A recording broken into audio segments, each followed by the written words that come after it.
All right, so welcome everyone. Welcome to the Engaging Student Series, Creating Community Online. This is one of a number of sessions that we now have. I think we're up to 10 or 11 that we've created to help faculty find better ways to engage students in online environments. My name is Erica Fleming. I'm an instructional designer with Teaching and Learning with Technology. I'm here with Leah Rosenberry, who is also from TLT, and she is part of a group called IT Learning and Development. And also Na Lee, who is with the College of Education and the Learning Design and Technology program. So for those of you who have joined us for an Engaging Student Series session before, you know that we have a very particular format that we follow. So for those of you who are new, just to give you an idea of what today's session will look like, today we'll be having brief presentations mixed in with participant feedback, discussion questions, and breakout room discussions. So we'll break into smaller groups in breakout rooms 3 times over the course of our session today to give you some time to talk to each other and apply some of the ideas that we've been talking about in each of the presentations. And in some of the rooms, maybe not all because we have a pretty big group today, there will be some facilitators, instructional designers, and others who are available to kind of help facilitate that conversation. We're going to take a 5-minute break about halfway through. This is a long 2-hour meeting and we want to be cognizant of the fact that nobody wants to sit in front of a screen for 2 hours. So we'll take a 5-minute break about halfway through. And please feel free to ask any questions or make comments in chat at any time. As I mentioned, we have multiple instructional designers in the room, and whoever is not currently speaking will be monitoring chat to answer questions and share comments and things like that with the whole group. So please feel free to utilize the chat function.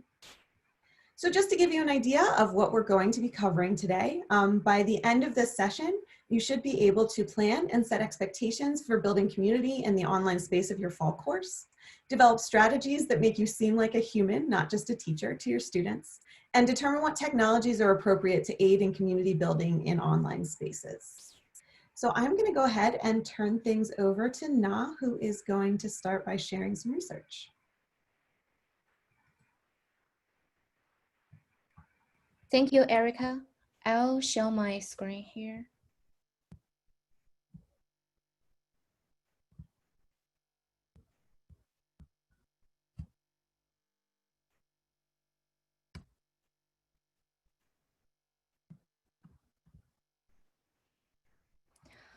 And there is a paper that talks about like how to build a sense of community at a distance. And I think this author from this paper, like he talks about like 4 dimensions of learning community. The first one is spirit. Spirit means that the students, they can build friendship, cohesion, and bonding that with each other. And the second factor is trust. Trust, it means that your community members, they can be trusted and they can rely on each other to do something. And third one is learners interaction.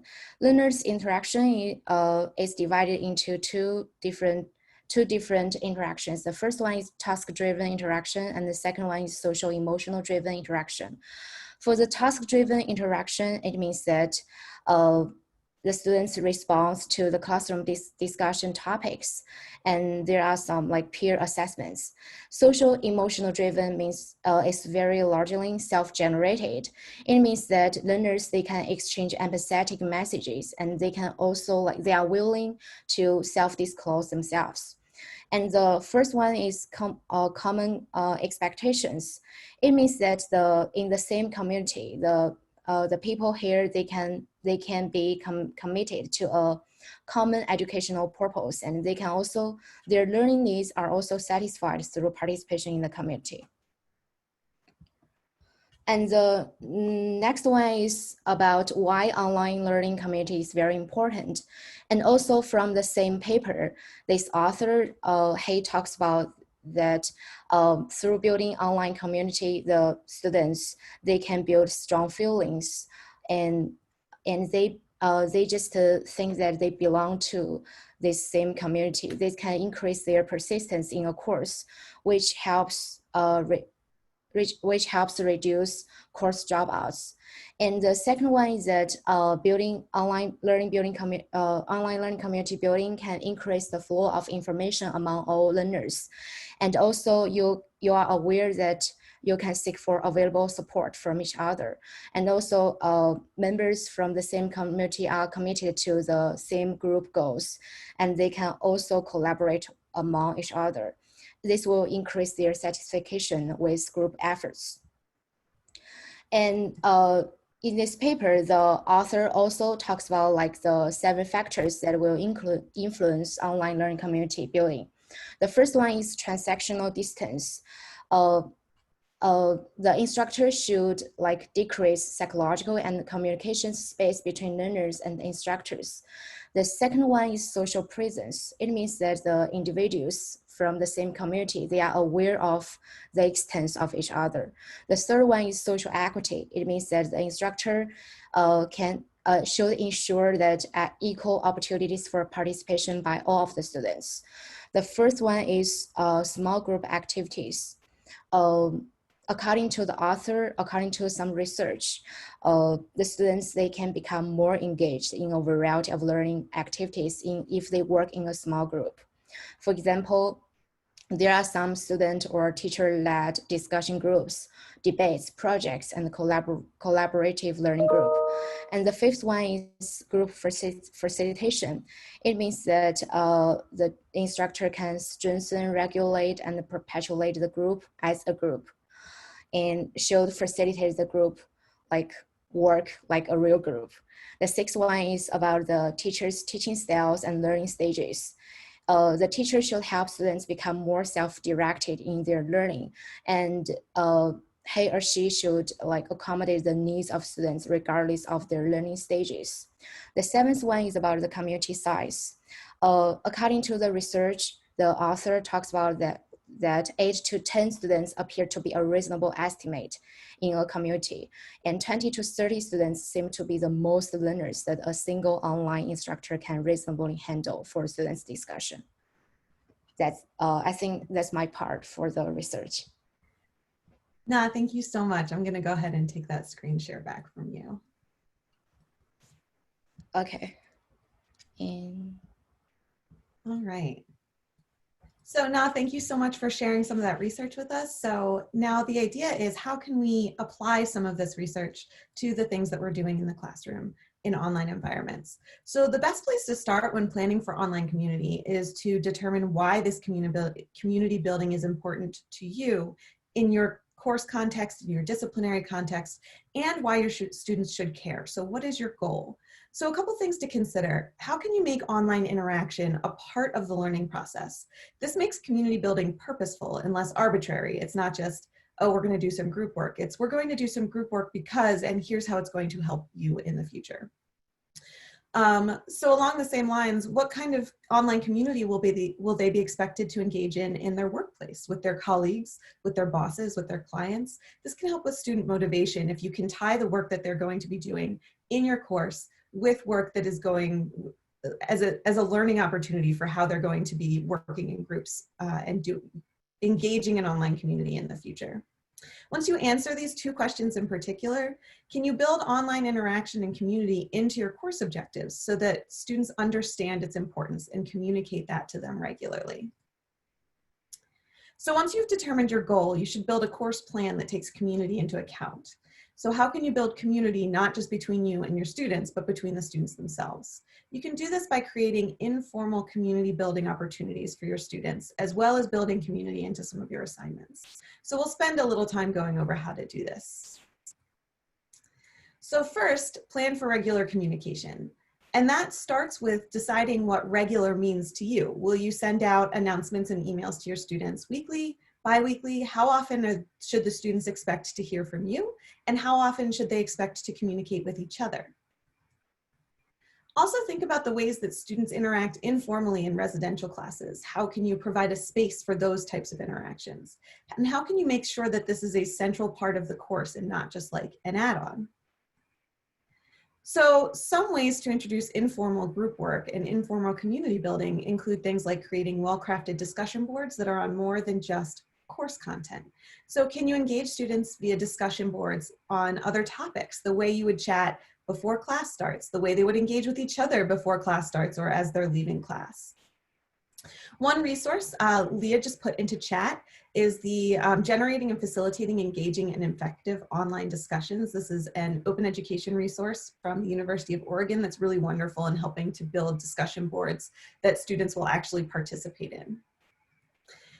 You can also build outside of class spaces, have synchronous meeting times like kind of water cooler discussions and social media or chat options, and Na is going to discuss some of these a little later.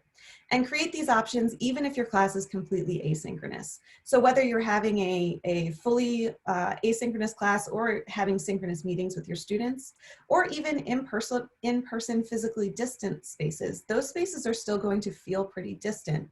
And it might be important to still create some kind of synchronous online space where your students can build community with each other.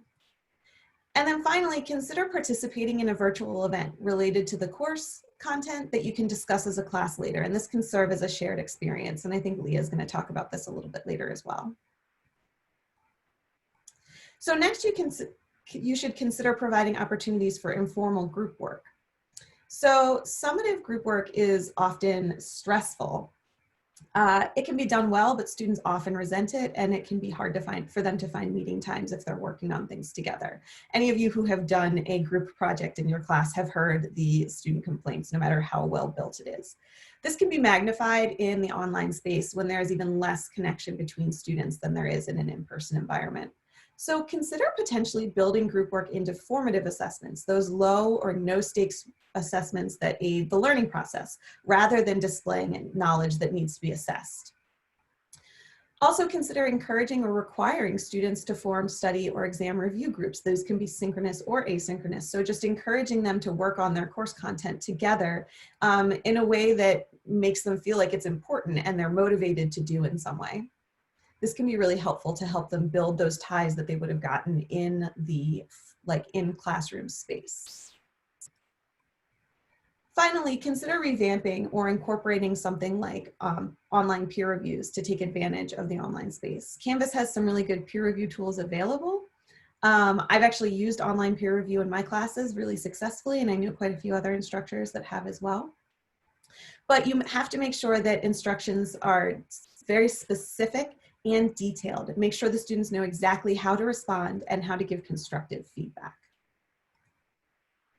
All of this planning for community kind of falls apart if you don't communicate your expectations to your students.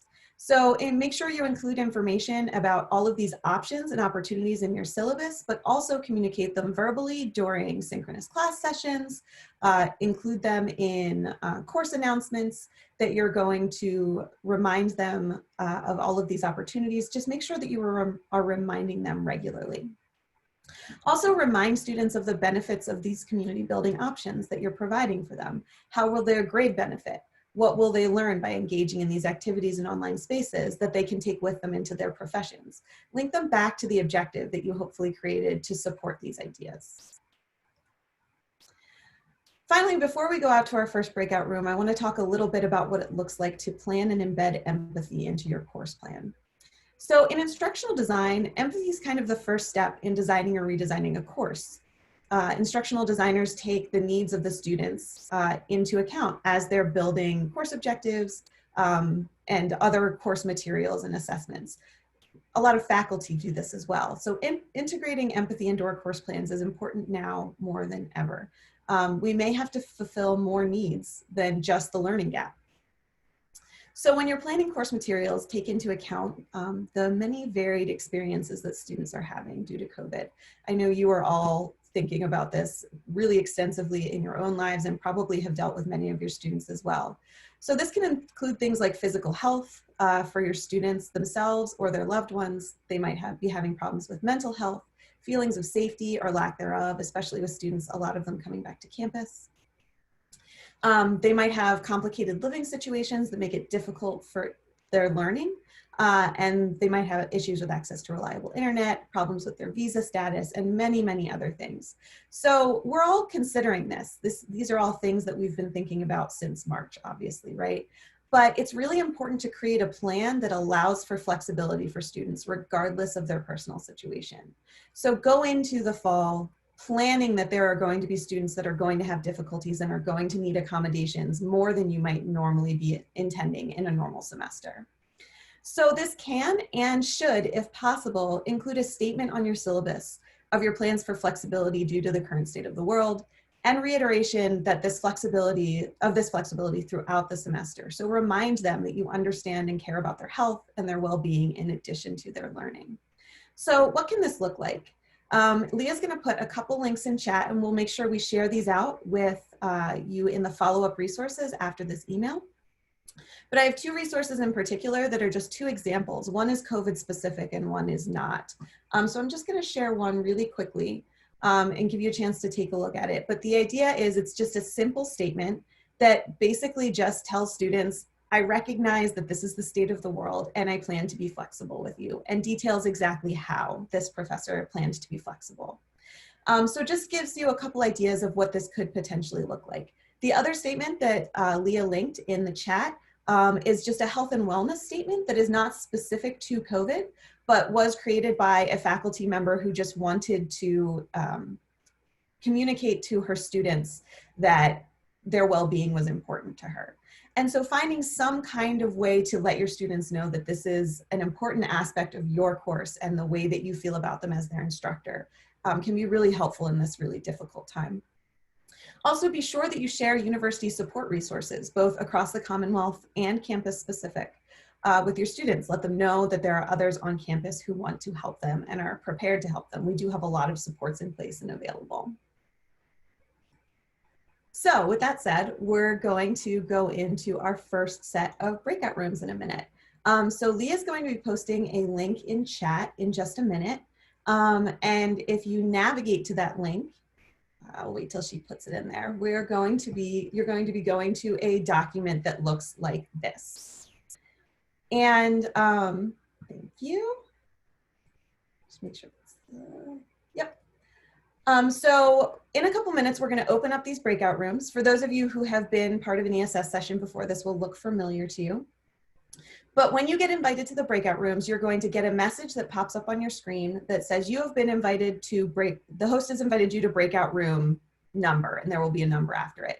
Whatever that number says will be the slide that you are going to be taking notes on in the group that you will participate in your breakout room. So if I get invited to join breakout room 3, I would go to the slide for room 3, and that would give me that's where I will take my notes and share my information with the other folks in my group.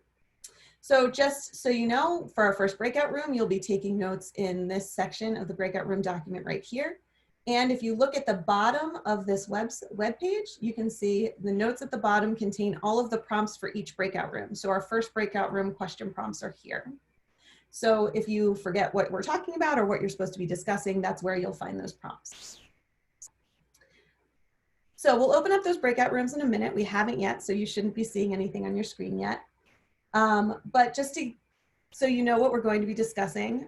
So take a couple minutes to talk with your group. We're going to take about 10 minutes to discuss which practical ideas for planning for community do you think might work in your course context. You can talk about stuff that we've discussed this morning or things that you're already planning or are considering for the fall or did in the spring and summer already that worked really well. Just share with each other, brainstorm ideas so that you can learn from each other as well.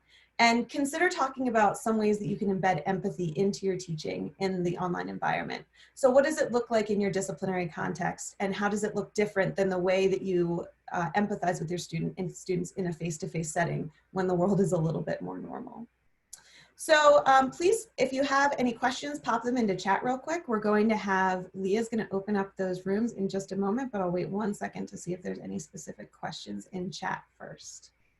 Again, you're going to click on that link to the breakout notes that you found in chat. It'll bring up this page. You'll get invited to a specific breakout room. And then you will go navigate to that specific slide. All right, so Leah, I'm going to go ahead and have you open up those breakout rooms now.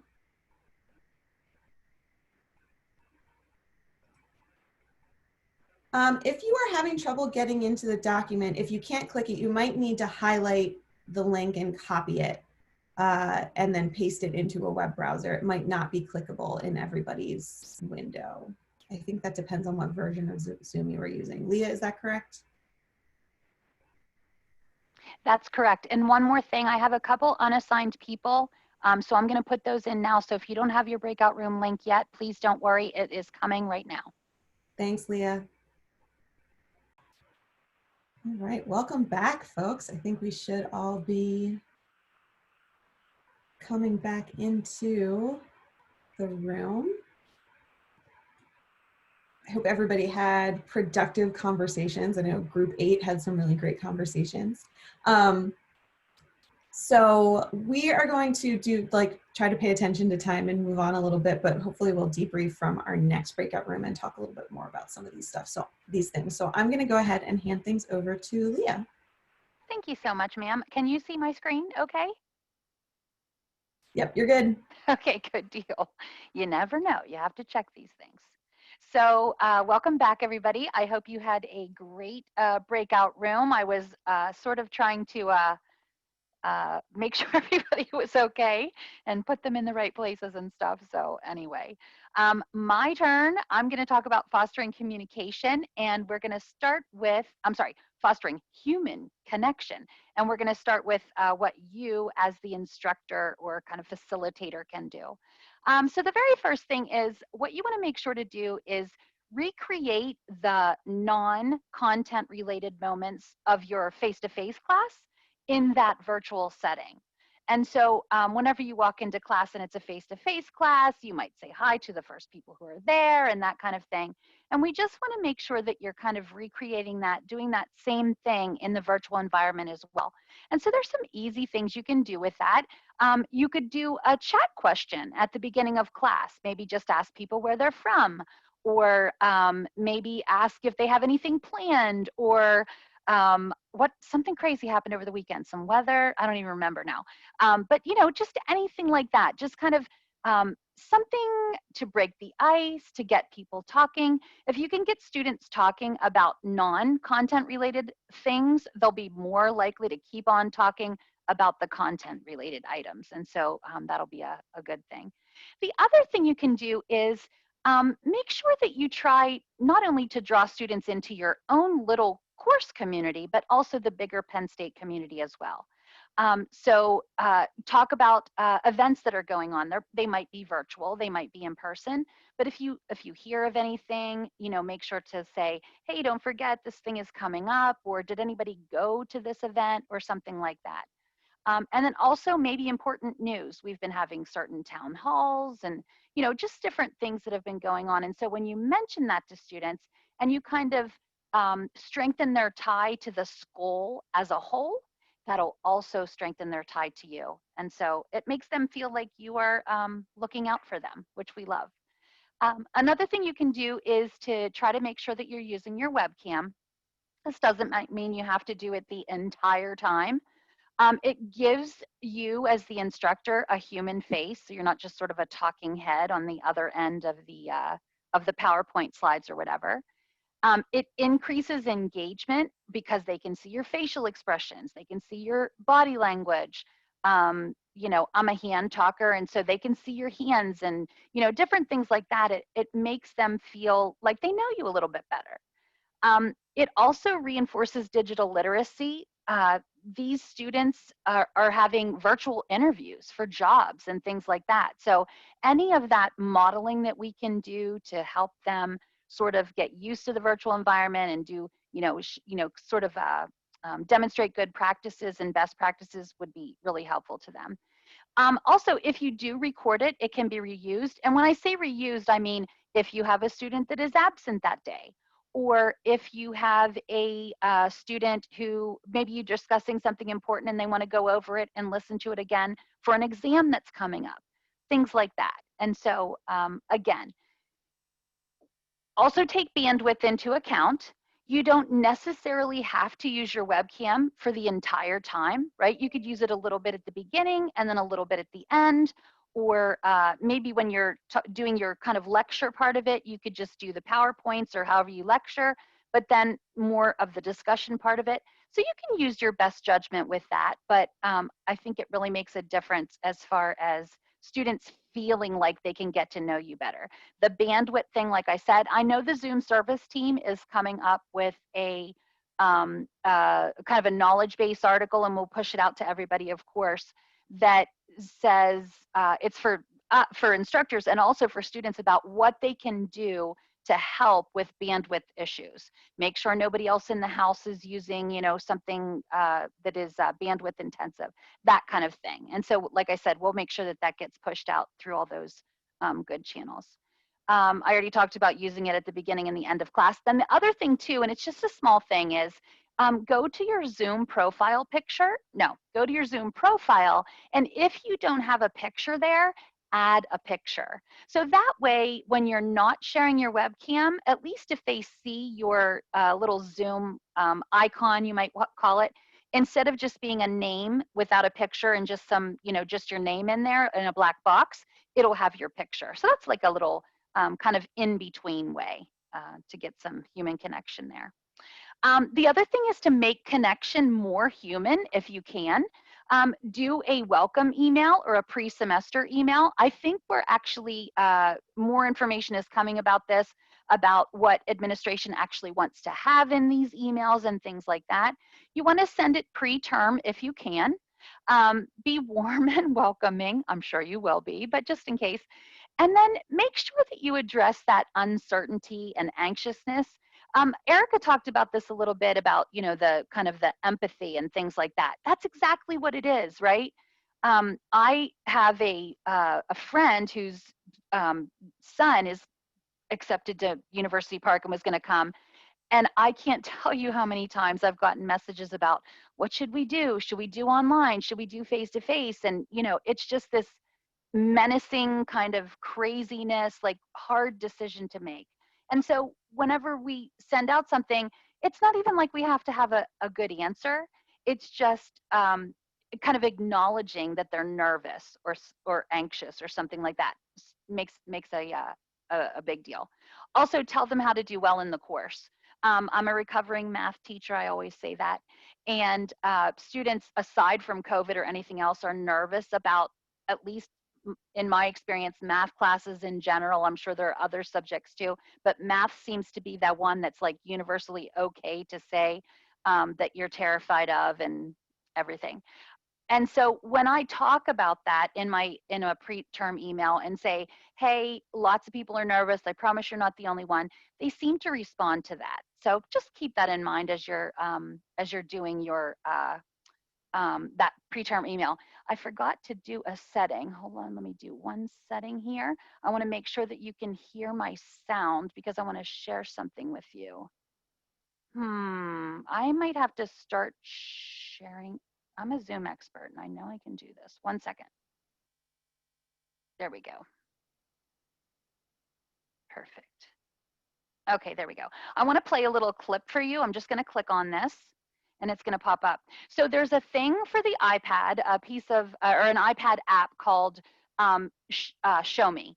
And so what I do, especially when I'm on my iPad, is I will sometimes respond to students' emails with just a short show me. It's just a video clip. It's like a screen capture, except for the iPad. You can also do just really quick ones for students if you wanted to post an announcement or something like that. So this is just a little one that I did at the end of a semester. So here, listen to this just really quickly. Hey everybody, you did it. You made it to Unit 9. I just wanted to send you a little motivation and tell you to hang in there. We only have a few more days left. When you have your assignments complete and submitted, don't stop. Take a few more minutes to go through your grades. Make sure you don't have any outstanding assignments. I know it can be grueling, super grueling at the end, but don't give up. Get your helmet on like this little mouse and muscle through these last few days. Let me know if you need anything. Shoot me an email. Catch me on chat. I'll talk to you soon. Okay? Take care. Hang in there. Bye-bye.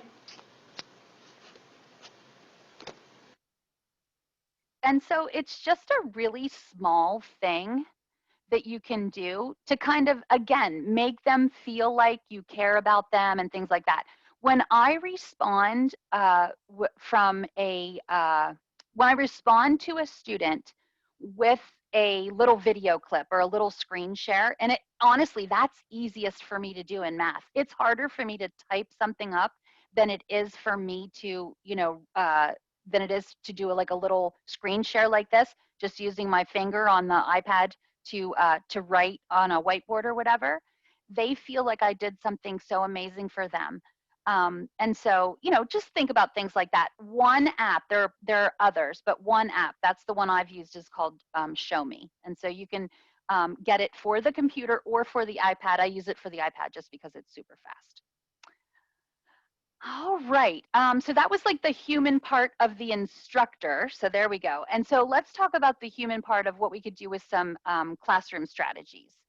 So some small things, because you don't have to be the only human part, right? What you could do is use small groups, especially if you have a large class. In a synchronous setting, you could use Zoom breakout rooms like we did for the breakouts in this session. You could use either Google Docs or Office 365 to do joint editing of a document, just like we're doing in this session. And you can also use private chat activities, which is kind of cool. I don't know if you've done that before. It's like you just pair people up so that they can chat privately about something, and then you get back together again, and then you share it widely. It sort of forces, and I always use air quotes, forces them to make some connections. If you get people talking in Zoom breakout rooms, they're more likely to talk than in your whole class. It just, like I said, helps them build some relationships and things like that. You can do the same thing asynchronously. You could do maybe a group discussion board. So instead of having all 30 or 40 or however many students you have in one giant discussion board, you could group it so that there's maybe 5 or 6 in same discussion board, but just grouped so that they're in a smaller group together. That way you can do it asynchronously, but still have that small group feel. And it's not necessarily as daunting as a group project, although that's what I'm gonna say next. I know that students characteristically don't necessarily like group projects. You can find ways to kind of cushion the blow, right? I mean, there are best practices for setting up group projects so that people don't have to worry about their grade and one person doing all the work and all those things. And so if you find a way to set up a group project so that students do feel good about it, it's a way for them, again, to make those connections with other people on their teams within the class and things like that. So keep those things in mind. Cassandra, I don't think I put one in here, but I will find one. If somebody doesn't have one already, if there's not one already, I'll find one for you. Because it's a group, it's a great thing to have. And so bottom line, what you're trying to do is, and kind of what you should think about, is try to find a way to virtualize any face-to-face classroom interactions that you have. One way you can do it. So when I'm looking at students face-to-face in a face-to-face classroom, I'll see their faces. I'll know if they have a question. Even if they don't ask it, they sort of like wrinkle up their forehead or something like that. So we have to have a way, because we can't see them well enough in virtual classrooms to know that. And so you have to kind of build in some ways to make sure you get those questions. One thing that ITLD always does, will say, give me a red X if you have a question and type your question in chat. Or we'll say, give me a green check if you're good to go. Give me a red X if you have a question.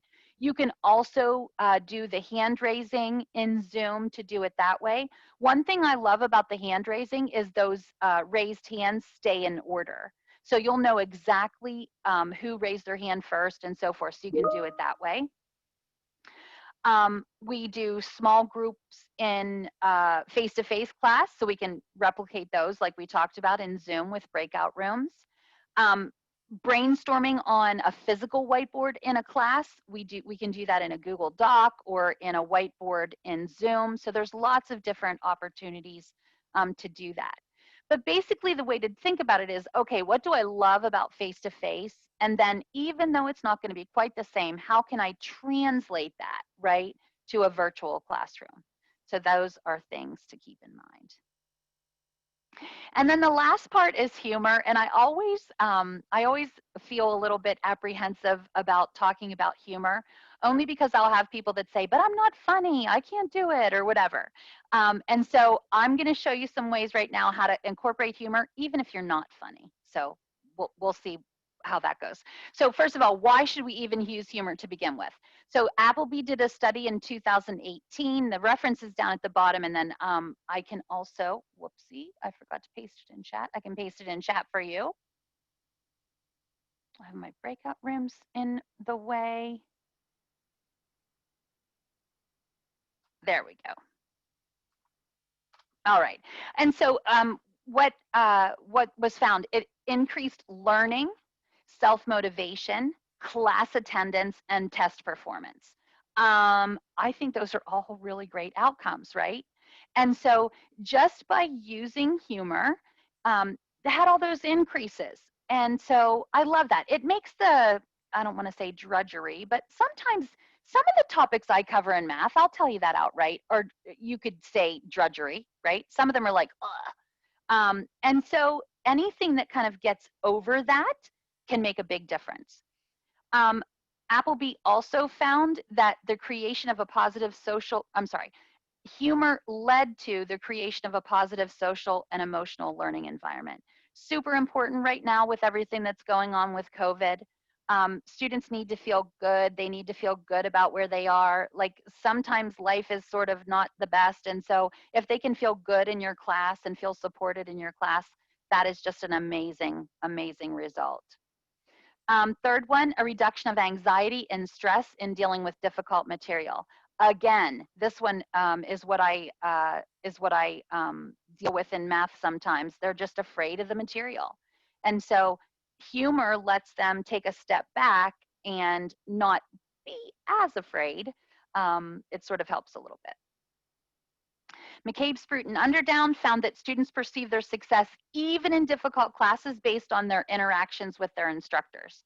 So anything we can do to improve those interactions is a great thing, because students then kind of transfer that, if you want to think about it like that, as part of their success. So I love that. Anything that we can do to kind of lighten the load and make them feel a little bit more connected and things like that is a total bonus. And again, using humor to make connections with online students resulted in higher success rates and levels of engagement. I always go back to levels of engagement, because if you're not engaged, you cannot learn, right? If you're not engaged, you don't even hear what's being talked about. You don't take advantage of classes and assignments and things like that. So another positive reason for trying to inject a little humor, if we can do that. And so there are several ways you can do it. Like I said, even if you're not a funny person, if you want to call it that. We rewrote some discussion boards that we use. And so we had a discussion board that was about rational expressions. And so what we did was we flipped it around. The formula to deal with half-lives and radioactivity and stuff like that is a rational expression. So we just took that formula and said, okay, an evil genius was present at your birth and injected with you with a radioactive material. You have to use that formula to figure out how much of the substance is left in your body, and then do some different calculations with it. And so instead of complaining about having to do that formula or anything like that, students would then talk about the evil genius. So that was kind of cool. Another thing that we did with that one is we let one of the responses be share any appropriate and interesting scenario that may explain the injection.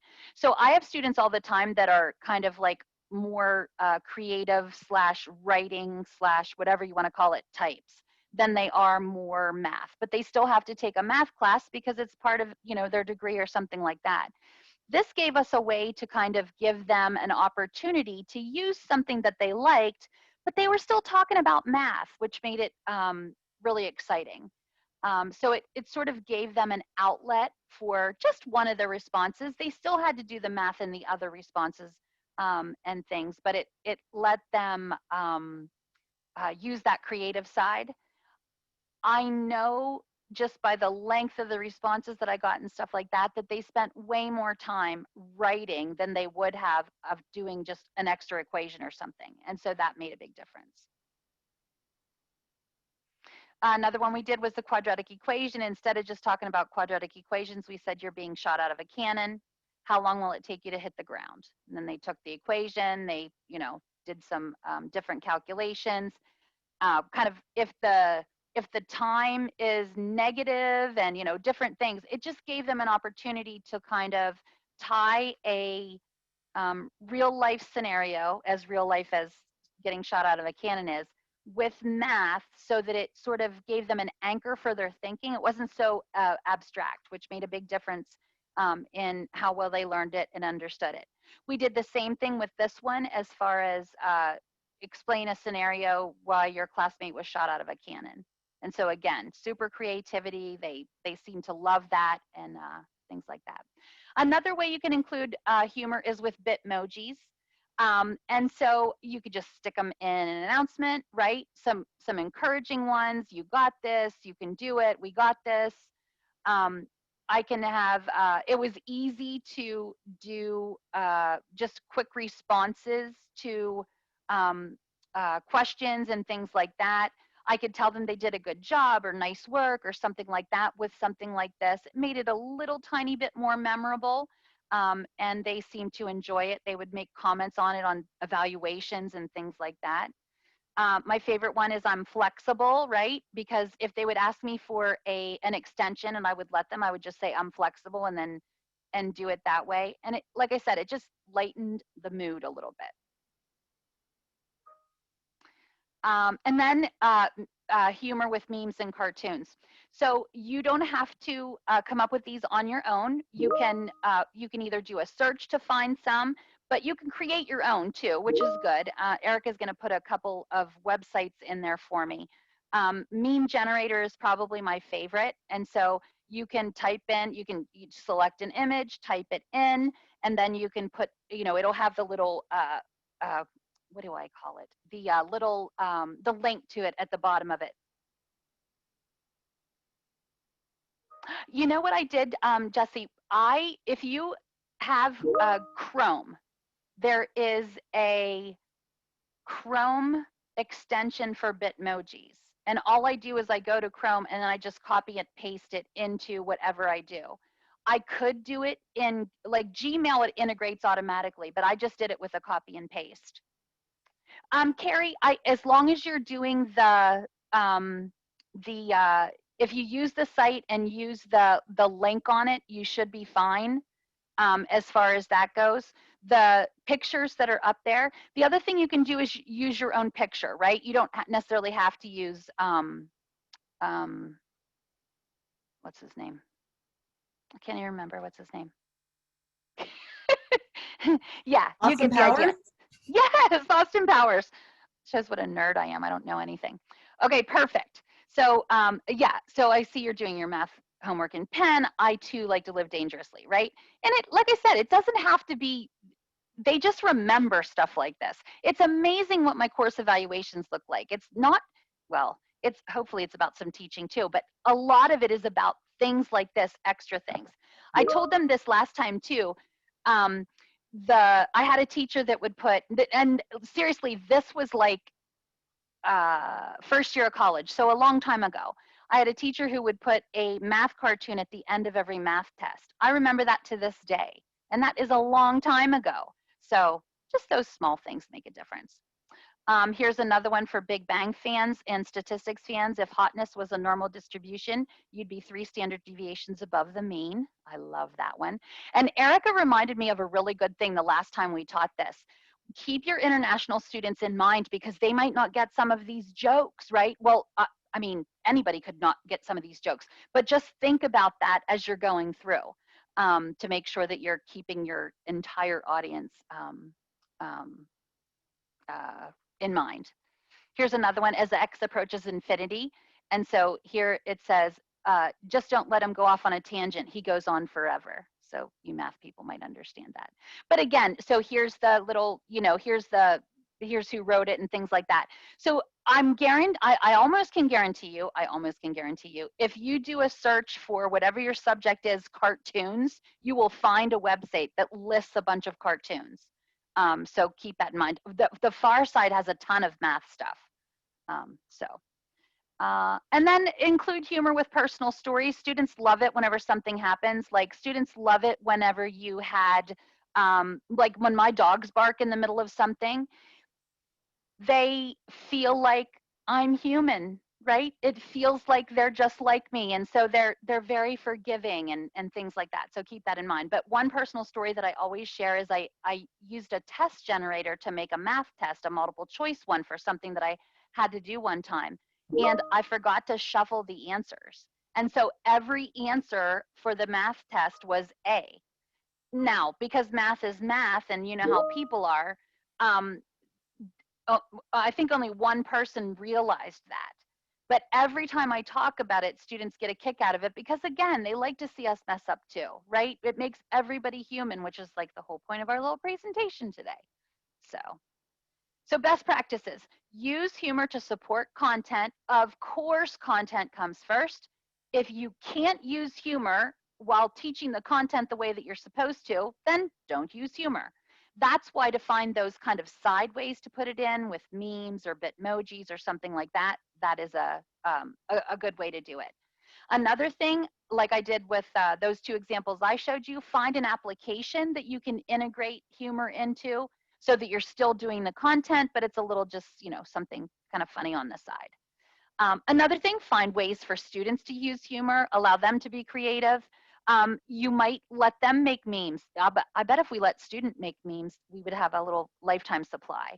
And then, like I said, Erica reminded me, make sure we consider our international students when we're doing anything like that. So that is about it as far as the human connection goes. So I'm going to toss it back to Erica. Thanks, Leah. So we are going to have another breakout room, but first it is 11:01 and we want to be cognizant of giving everyone a chance for a bio break or just to stand up and stretch. So we are going to take a 5-minute break now. When we get back from that 5-minute break, we're going to go into our second set of breakout rooms. So for now, plan to come back at 11:06 and I will put that into chat to remind you. So we'll see you in 5 minutes. Okay. All right, so it is 11:10 and I want to be cognizant that we still have some stuff to cover. So we're going to go into, hopefully everyone is back. We're going to go into our second breakout room of the 3 we're going to have today. This one's going to focus on this idea of human connection and possibly using humor in your class.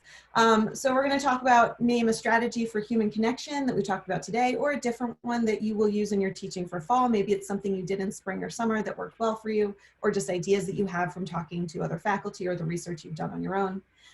What is something that happens in the face-to-face classroom that you would like to find a way to replicate in the virtual classroom? This might be a great time to get some ideas if you're struggling to come up with ways to adapt your in-person activities. And then finally, how do you feel about using humor in teaching and what ideas do you have for incorporating humor?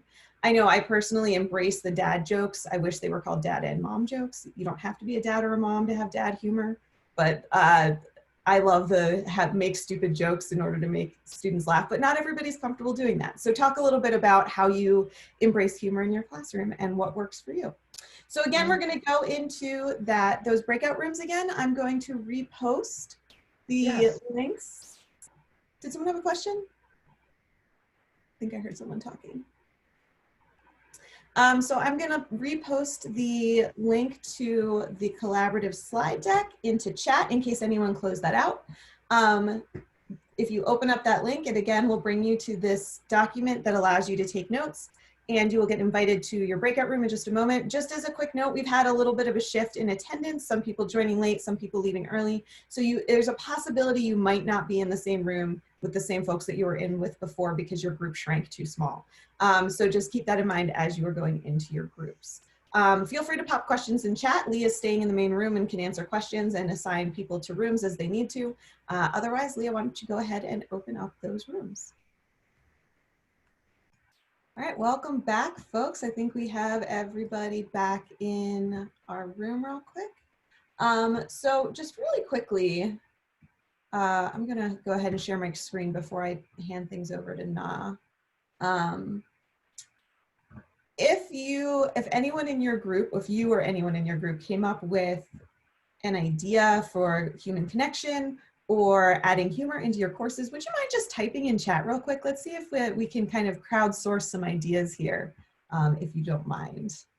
Go ahead and type in chat.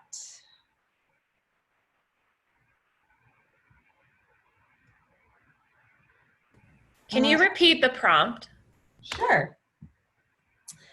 So I shared the breakout prompts for today, but if you shared any ideas for human connection or for using humor in your course that you thought were really interesting during your breakout room time, just go ahead and type them into chat. So we've got using Flipgrid, that can be a great tool to use. Share stories, use Discord for humor, wear a silly hat day. I love that. Jesse Driver, who's one of our instructional designers, I think, Jesse, wasn't your idea silly socks? Like share your silliest socks or something like that? I remember that.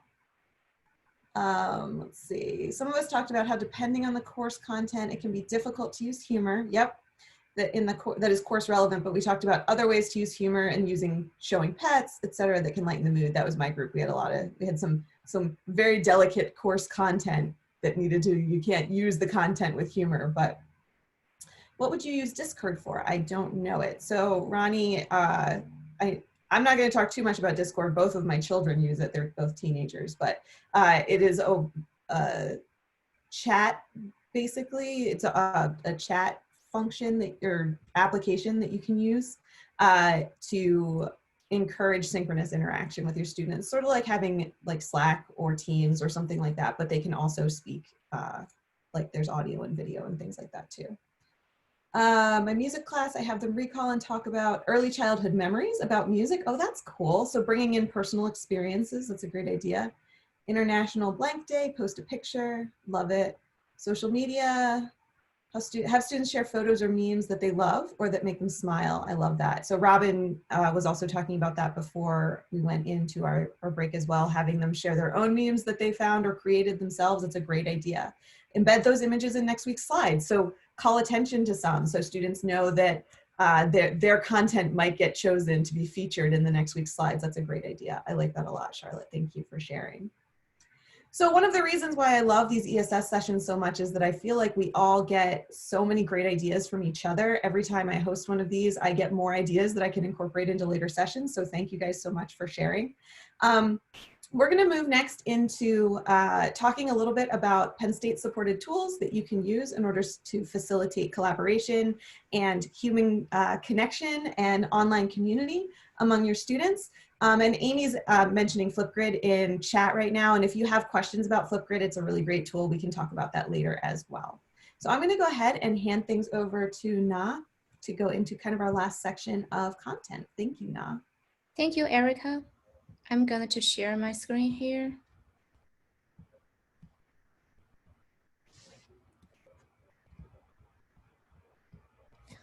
And for this part, I will just talk about like some technology tools that are Penn State supported, and also they are authorized by Penn State. It means that the instructors and teachers they can feel free to use them if they want.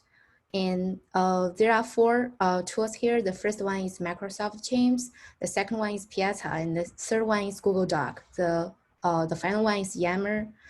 For the first one, Microsoft Teams, I just post a screenshot of my, this is my screenshot from my research project.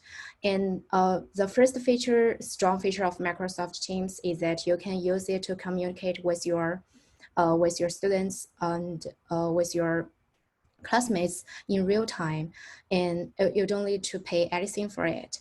And it's very easy to like build communication channels, and you can build different group channels, and you can put your students into different groups and ask your students to discuss with their classmates. And the next feature of Microsoft Teams is that for especially for teachers who have research or who have research projects or students who collaborate on a project, they can use the features of Microsoft to manage their research projects. This is one of my projects. Like for this project, the teachers or the students, they can make a list of their tasks that they need to finish, and also they can mark which task they already finished and which task they need to be finished. They need to finish in the future. For this one, we have, for example, we have research task here, and we also have reading task here, and then we have statistics task here. And this task list can keep both instructor and students organized, and keep them organized in the whole process. And the third feature is that you can use a notebook from the Microsoft Teams. Like here we have the NSF I use notebook. For the notebook, both the instructor and the students, they can take notes. For example, when a professor have like research meetings every week, they can just take the meeting notes here, and this can help the instructor to keep track of the progress. And the next tool is Piazza. Piazza is used by professor and students to like post questions, and other students or professors, they can reply to their students' post. And it's very useful for students to, like, if they have questions, they can post their questions here, and other students can reply to their questions.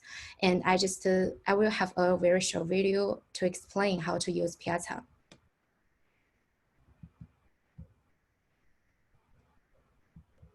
Piazza, the online Q&A platform, is incredibly easy and completely free for professors, students, and universities. Piazza eliminates redundant emails and creates tremendous engagement between students and instructors. Used by over 30,000 professors and hundreds of thousands of students around the world, Piazza is FERPA compliant and integrates with all major learning management systems. Professors choose to create their classes on Piazza because it has a streamlined and intuitive interface, helps eliminate email inbox clutter, and is a driver of significantly higher student participation. Some of our most helpful features include a wiki-style format, so you and your students can build a single high-quality answer, avoiding dozens of disconnected comments. Customizable polls, enabling you to take a pulse of your class. LaTeX support inline or through an editor to easily write code and equations. Code blocking and syntax highlighting for easy code reading. Rich text editing and the ability to upload pictures, embed videos, and share files, which makes it easy to post materials and generate robust discussion. Quick views of updates, unresolved posts, and unanswered questions, so you know exactly where to focus your time. Detailed class statistics that you can view and download anytime, so you can easily track and reward student and TA participation. Students love Piazza because they can get help in minutes, anytime, day or night. They are notified as soon as their question is answered, removing the need to keep checking if they received a response. Professor endorsements encourage students by letting them know that they are on the right track, and if professors choose, students can ask and answer questions anonymously, which empowers every student, even the shyest ones, to participate. Getting started is easy and takes just 2 minutes. If you run into a question along the way, email or call us. We'd love to hear from you. Piazza, incredibly easy, completely free. And the video just discuss some details about how to use Piazza. And I think it's very helpful for students, especially when they want to get answers from the instructors and from other students. And also it's very useful for students to build a connection with each other in classroom. And the next technology tool is Google Doc. Google Doc is very commonly used in US classrooms, and people can use Google Doc to contribute collaborative notes in real time. And everybody can use Google Doc to like collaborate on a project, regardless where and when they are. And the most important feature is that you don't need to download files from here. It's automatically saved, and you can also share your Google Doc with other people. And so other people can see your notes and see your work. And also by using Google Doc, you can keep track of your your history of changes, and you can see like where you changed and where you have already changed in the past and how you change in the future. And but please remember that a lot of students, especially international students, if they are if it's their first time to come to US and they never use this Google Doc before, for example, in China, students seldom use Google Doc. And for the incoming students in the fall, if they come from other countries, please make sure that if you want your students to use Google Doc, and you need to explain how to use it to your students. And the next one is Yammer. Yammer is also can be used by the instructor to like facilitate discussion, and the instructor can build different channels. For example, lesson 1 discussion, lesson 2 discussion 3, and then for each topic, students can post their discussions here, and other students can reply to other people's opinions here. And also, you can create different groups in the Yammer and put your students into different groups. And this is a chart that lists like different pros and cons of the technology tools. For example, for the Microsoft Teams, it's a back channel to talk to one another in real time, and it can also be used to manage projects. The pros is that it can be integrated with other apps like Outlook, SharePoint, Office Online, and users don't have to access the app in order to complete their task. But the cons of Microsoft Teams is that you don't receive notifications if you close the Microsoft Teams. And the Piazza can be used to post and vote on questions to be answered by instructor and classmates. The pros of Piazza is that it's very like easy to use, and it's very like intuitive for teaching assistant and students to start using it right away. But the cons is that it might be limited to older and advanced students to collaborate. The Google Doc for the Google Doc, it can be used to collaborate on notes taken by groups or the entire class. The process is real-time collaborative work, and it can help you track a history of changes. And it also import and export flexibly. And the cons of Google Doc is that you need to like have internet connectivity if you want to use it. The last one is Yammer. The purpose of Yammer is similar to Microsoft Teams. You can use Yammer to talk to each other in real time. And the pros is that it provides a social space where people can post and reply to other people post. And the cons is that it contains too many information entries. This may like lead to confusion, and people, when they first get in touch with Yammer, they may be like a little bit overwhelmed by a lot of like information entries here. And for the next part, I'm going to like provide other options because all of these options are not Penn State authorized, and they are not Penn State supported. So you cannot require your students to use them, but you can advise your students to use them if they want, because all of the tools are also good tools for students to get connected to each other. And for the first one is Slack. Slack is kind of similar to like Microsoft Teams, but it's easier to and intuitive for students to use. And it's very like user friendly, especially for people who first get in touch with Slack. And the instructor or the students can also build different communication channels here, and they can talk with their friends, their instructor, and their classmates. And the second one is Animal Crossing. Animal Crossing is very popular recently, especially during pandemic. People, they can like escape from the real world for a short time, because they can hang out with their friends by playing with them in the Animal Crossing in the virtual world. And they can also hold events here. They can even like go shopping with their friends in this virtual world.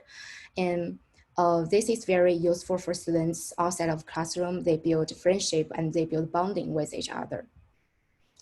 The next technology tool is VR chat. VR chat is not like VR chat, the name is VR, but you don't need to like use any VR headsets to use it. It's just a platform that people can use to talk with each other by like they can build their own avatar, and they can build their virtual body, and they can talk with their friends or meet other new people by talking or listening to them through microphone and through speaker.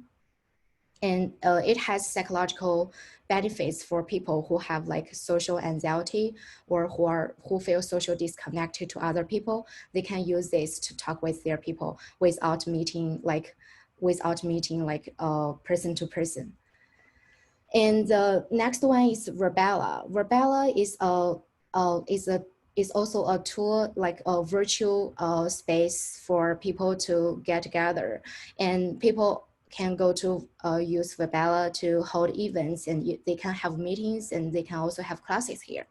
And Verbella, like for some of the features you have to pay, but there is one like obvious feature that you can use for free, is the campus one, and you can use the campus location to have events or have meetings with your classmates or with your students. And there is a short video to explain how to use Verbella. Hi, and welcome to Verbella. In this quick video, I'm going to show you how to get started with the Verbella Open Campus.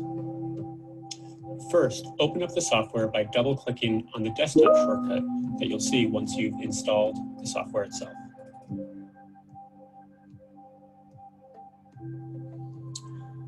In the window that pops up, you'll see that you have the ability to customize a few things. If you'd like to set a custom screen resolution, you can do so, and there's also an option where you can set the graphics quality.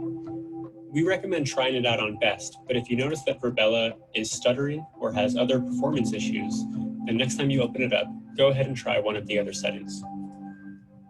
You can also select whether you want Verbella to be windowed, which means that it won't take up the full screen, or not. If it's not windowed, it'll open up the full screen. On the opening screen, you can log in using your account credentials. If you need to, you can also create an account.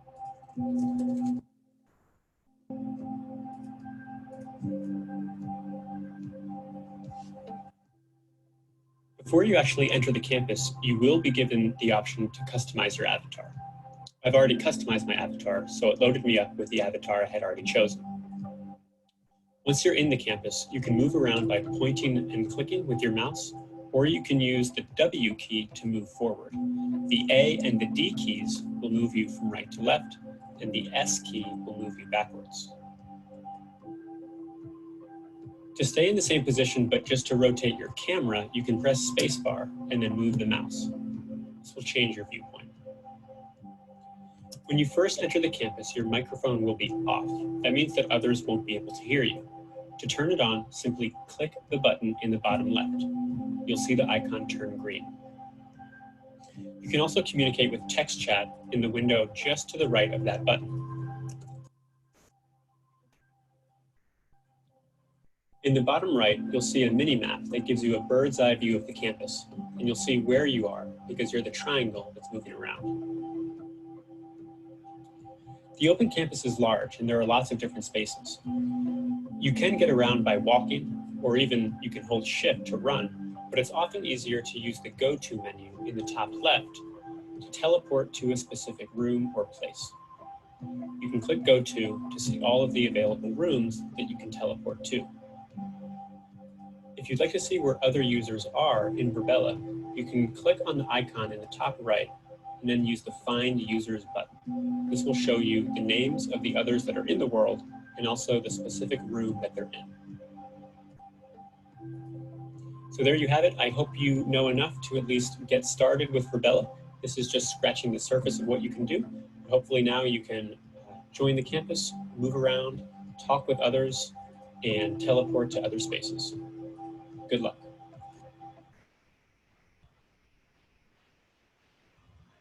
In the video, just to explain like how to use Verbella, and I used the Verbella for like I used this before, and it's very useful like for people, even if they have a meeting, they can upload meeting files to the like the to the like the meeting room, and other people they can see the presentation even in the virtual world. This is especially useful for people who work from home, and especially in this like in this very challenging time. And the next one is GroupMe. GroupMe is also very popular tool used by a lot of people here. And for instructor, they can create a class group by create like they can share information with their students. And for the student, they can discuss the class content and they can discuss the assignments. And also students can showcase their availability and meetups in the class. There are some like screenshots to explain how to use GroupMe. The first one is that between instructor and student, the students, they can send the instructor private messages, and it's very like easy and for students to handle, and for instructor to receive the real-time messages. And the next one is class setup. And you can start group and put your students into different groups, and you can build the discussion. The students can like discuss with each other in different groups. This is a final chart to list the pros and cons of different technology tools. For the slide, the purpose is that you can also talk to each other in real time. The pros is that it's very intuitive and easy to use. But Hey, nah, I'm so sorry. We're running a little bit low on time. So this slide is going to be part of the slide deck that we will share out afterwards. So if we could just give them the opportunity to kind of look at that on their own time, that would be great. I want to make sure we have time for our last breakout. Did you have anything else at the end of your section here? No, this is the final part, like the chart for the different tools. Yeah.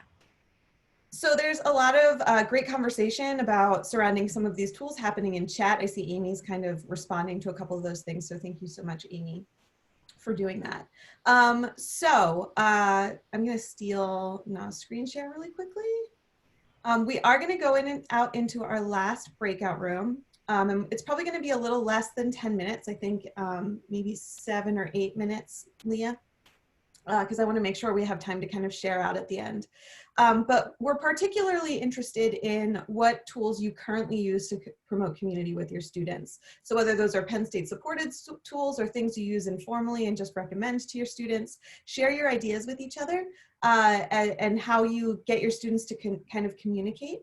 How you've done it in the spring or the summer, how you've done it pre-COVID times.